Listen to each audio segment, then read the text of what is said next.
কিছু না শিখে। তো আমিও আস্তে আস্তে হয়তো শিখতেছি, হয়তো আমার শেখাটা দেরি হয়েছে। জীবনে অনেক ভুল করেছি, এখন একটা সুযোগ চাই। বিসিবির কাছে আকুল আবেদন জানালেন সাব্বির রহমান। নিজের করা সব ভুলের জন্য ক্ষমা চাইলেন সাব্বির। এই নিয়ে যা বললেন বিসিবি, তাই বিস্তারিত জানতে হলে ভিডিওটি না টেনে শেষ পর্যন্ত দেখতে থাকুন।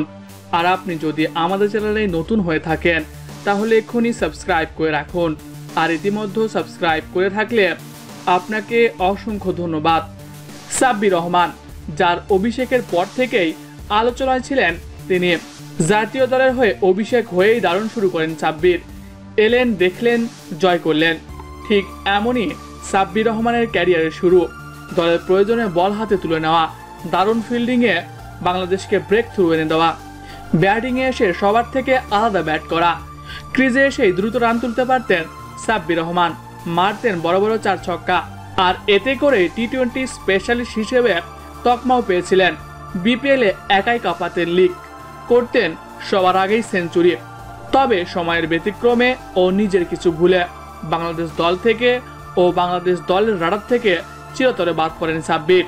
ক্রিকেট ছেড়ে টিকটক করা, বিপিএল চলাকালীন নারী বান্ধবীকে নিয়ে হোটেলে রাত কাটানো, এছাড়াও একাধিক প্রেম ও নারী কেলেঙ্কারিতে বিসিবির নিষেধাজ্ঞায় পড়েন সাব্বির রহমান।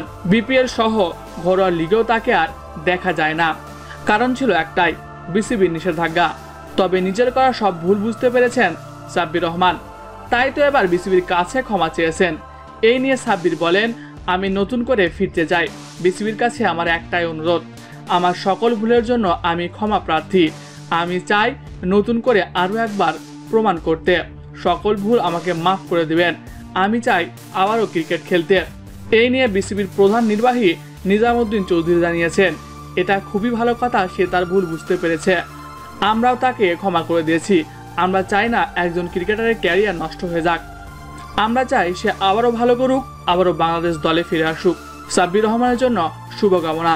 প্রিয় দর্শক, সাব্বির রহমানকে কে কে আবারও জাতীয় দলে দেখতে চান কমেন্ট করে জানিয়ে দিন।